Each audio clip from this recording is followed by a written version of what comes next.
Excellence, le général de brigade Abdourahmane Tchani, président du Conseil national pour la sauvegarde de la patrie, chef de l'État de la République du Niger, chers frères. Excellence, le capitaine Ibrahim Traoré, président du FASO, chef de l'État, chers frères. Mesdames et messieurs les ministres du Burkina, du Mali et du Niger, mesdames et messieurs les hauts fonctionnaires, mesdames et messieurs de la presse et distingués invités. À l'entame de mon propos, je voudrais exprimer mes sincères remerciements et ma gratitude ainsi que ceux de la délégation qui m'accompagne au général de brigade Abdourahmane Tchani, président du Conseil national pour la sauvegarde de la patrie, chef de l'État de la République du Niger, et au peuple nigérien pour l'accueil chaleureux et la délicate attention dont nous avons fait l'objet depuis notre arrivée en cette terre hospitalière, en terre AES, chaleureuse et si riche de sa diversité qu'est le Niger. Cette hospitalité est le reflet de la fraternité et de la solidarité qui unissent nos trois nations. Excellences, mesdames et messieurs, le 16 septembre 2023, en signant la charte du Liptako Gourmand, nous avons collectivement pris la décision courageuse de créer l'Alliance des États du Sahel, AES.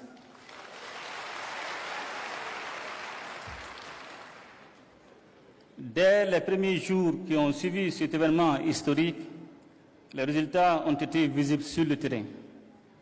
En effet, notre alliance a très tôt su traduire en action l'architecture de défense collective et d'assistance mutuelle mise en place pour lutter contre le terrorisme sous toutes ses formes et contre la criminalité en bande organisée dans notre espace commun.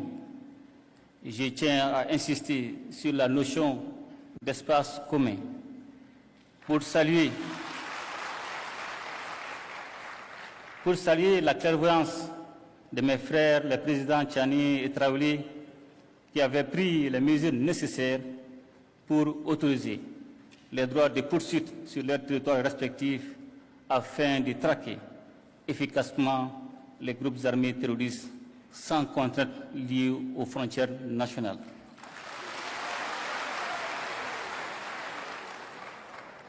La dimension sécuritaire à l'origine de la création de l'AES est parfaitement prise en charge par nos forces de défense et de sécurité qui opèrent en totale complémentarité face aux attaques terroristes. Nos forces se projettent désormais en posture offensive pour neutraliser ces groupes sans foi ni loi. L'engagement et la détermination de nos hommes et femmes au combat forcent notre fierté, notamment au vu du recul indéniable de l'insécurité dans l'espace AES.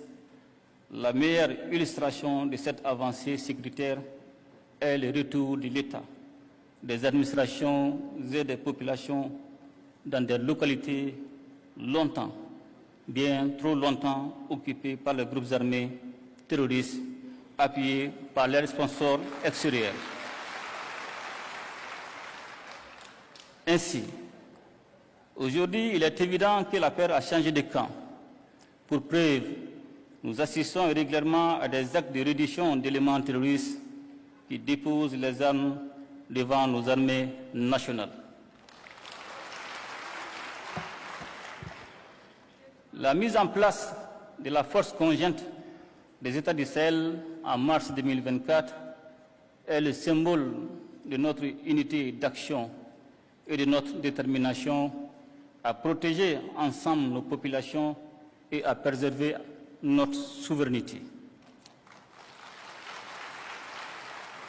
Excellences, mesdames et messieurs, j'ai parlé un peu plus tôt des droits de poursuite qui, le temps des opérations antiterroristes, abolissent les frontières entre nos trois États Et je voudrais profiter de cette occasion pour aborder l'un des autres aspects essentiels de notre alliance commune, celui de la libre circulation des personnes et des biens. Trop souvent, les populations de nos États respectifs ont entendu prôner le principe de cette libre circulation sans qu'il ne soit une réalité vécue. Tant les tracasseries administratives et routières ont dévoyé cette ambition. D'ailleurs, je sais qu'avec mes frères, les présidents Tchani et Traoré, nous ne dirons bientôt plus les populations respectives de nos pays, mais plutôt nos populations AES. Car l'AES que nous sommes en train de mettre en place est d'abord et avant tout l'AES des peuples. Une AES dans laquelle les Burkinabés et les Nigériens seront chez eux au Mali et inversement, sans aucune forme de barrière bureaucratique. Cette liberté de circulation sera sous-tendue par une accélération des investissements dans le domaine des infrastructures routières et ferroviaires et aériennes, et dans celui des nouvelles technologies de l'information et de la communication.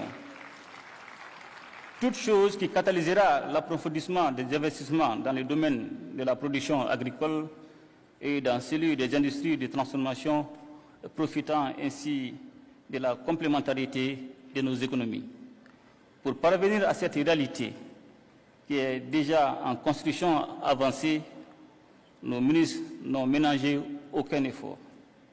En effet, ils ont tenu en moins d'un an 4 rencontres sectorielles et élargies qui ont permis de poser les jalons nécessaires à une alliance des États du Sahel aux compétences renforcées. Les ministres chargés de l'économie et des finances ont ouvert la voie à la coordination dans le domaine du développement économique en formulant à Bamako, le 25 novembre 2023, des recommandations pertinentes en vue d'un développement harmonieux de l'espace AES. Elles ont concerné les aspects touchant le renforcement d'un cadre commun et harmonisé des politiques publiques dans les domaines économiques, financiers, minéral, éducatif, environnemental et culturel, et la réalisation des projets structurants en commun.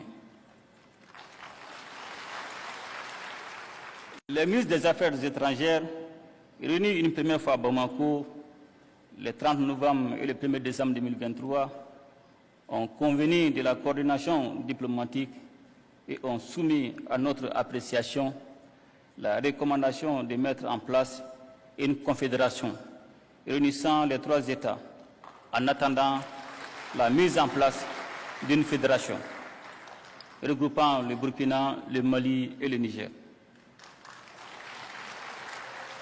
De manière proactive, une réunion ministérielle élargie s'est tenue à Ouagadougou le 15 février 2024 pour élaborer les avant-projets des documents relatifs à la Confédération. Les ministres des Affaires étrangères ont ensuite finalisé à Niamey, le 17 mai 2024, les projets de textes portant création, organisation et fonctionnement de l'AES, ainsi que les documents préparatoires du présent sommet. J'ai tenu à faire ce rappel, Excellences, mes chers frères, pour adresser nos chaleureuses félicitations à nos ministres et à leur équipe technique pour le travail abattu en si peu de temps. Et surtout pour la qualité des documents qu'ils ont soumis à notre appréciation. J'ai particulièrement jugé utile de saluer à travers les projets de textes et le maintien des valeurs chères à nos cœurs, à savoir les valeurs de fraternité, de solidarité, de complémentarité, mais aussi et surtout l'importance de placer et de garder les populations de l'action de la Confédération. Je me réjouis par ailleurs de l'esprit constructif qui a prévalu durant les différents travaux. Cet esprit est justement ce qui nous invite à formaliser durant le présent sommet, afin de répondre à l'attente pressante de nos populations, à vivre ensemble, à vivre en paix, à vivre en communion, en harmonie, dans un espace stable et prospère. Excellences, Mesdames et Messieurs, ce premier sommet de l'AES est l'occasion de réaffirmer notre solidarité et notre soutien mutuel.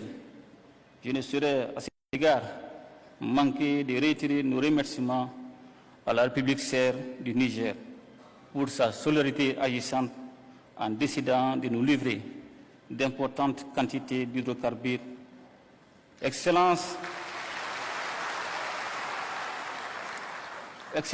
et chers frères généraux de brigade Abdourahmane Tchani, en cette période de crise énergétique, votre marque de fraternité au-delà du symbole revêt un caractère particulier pour les Maliennes et les Maliens. Il nous appartient désormais de renforcer ces liens stratégiques entre nos trois États pour surmonter ensemble les défis auxquels nous faisons face.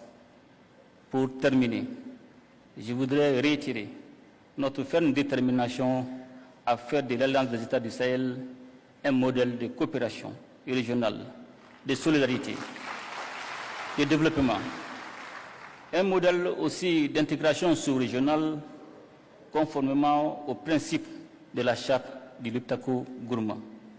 Excellences, Mesdames et Messieurs, nous honorons aujourd'hui à Niamey notre rendez-vous avec l'histoire pour faire revivre avec notre confédération l'esprit d'unité voulu par les pères fondateurs du panafricanisme. En assumant notre part de responsabilité et de leadership dans cette œuvre exaltante et indispensable pour la région du Sahel, voire au-delà. Vive l'Alliance des États du Sahel, vive la solidarité entre nos peuples. Je vous remercie.